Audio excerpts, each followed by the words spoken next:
I know nothing. I'm only trying to help you. I know nothing, I tell you. But the men have banded together. They're going to make a raid on you here, to burn your laboratory down and to find the monster who lives in these woods. They can't, they mustn't. Oh, what devil's work you are carrying on, Matt. I'm trying to help you. Oh, Victor, will you please let your friends be your friends? Henry, will you go back to Beth and leave me alone? Beth is safe. You're in danger and I won't leave your side. Then be prepared. Prepared for what? You've guessed many of the reasons for my secrecy. Then there is a monster. At school, I stumbled on the secret of life.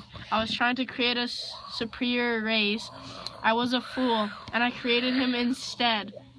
Then he does live. Yes, he lives. Professor Waldman, what happened to Professor Waldman? The night I created the monster, Waldman became frightened.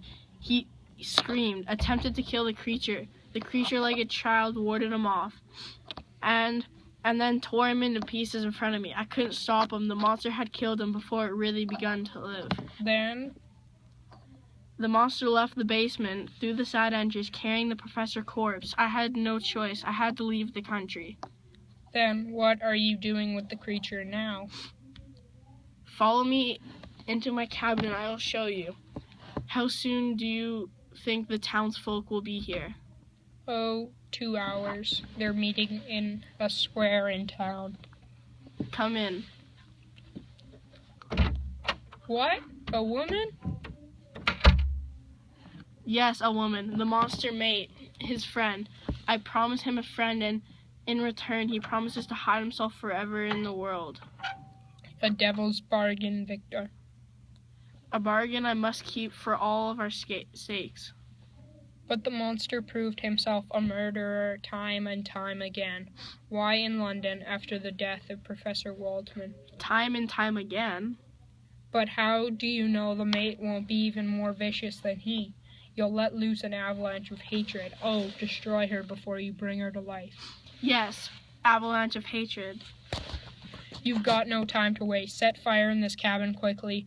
Victor, set fire to the cabin and come away. But no man alive, you cannot go through with this thing. But the promise. It's a promise to a friend. He'll be your death and ours, Victor. Oh, hurry, man. Hurry if you've any love for Beth. I've been insane with grief and fear and Beth. And you. Go back to Beth, Henry, at once and wait for me. And you? I'll set fire to the cabin as soon as I destroy my books. I'll join you later. Well, hurry. We'll meet you at home. For one full hour,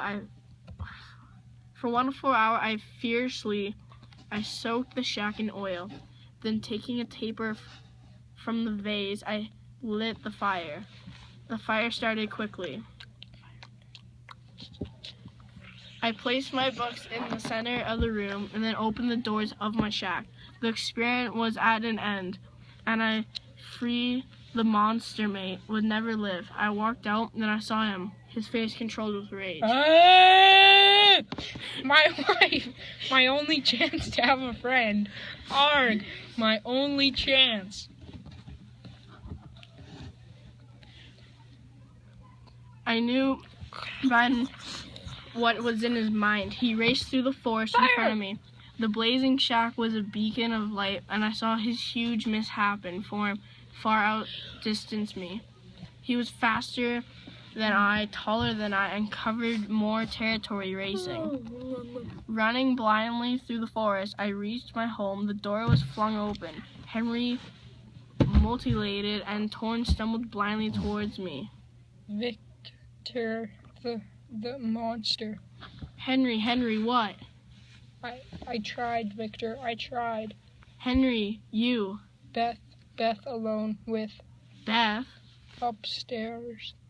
Beth, I'm coming, darling, I'm coming upstairs.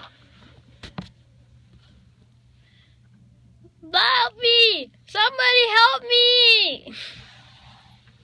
I'm coming, darling, I'm coming. If you kill her, Beth. Oh, my darling, oh, Beth, no.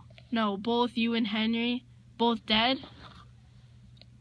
You two are alone, creator. Yes, both of them are dead. all my dear ones from me now. And I am alone. The wind howling outside my window is only a companion. All else is quiet as I sit by my window writing this document. I am dying of loneliness and fear. Shunning by the world, hated by everyone. I know I am waiting for the monster to return, and having eluded the world will return when I've suffered my full share of misery, as he has suffered too.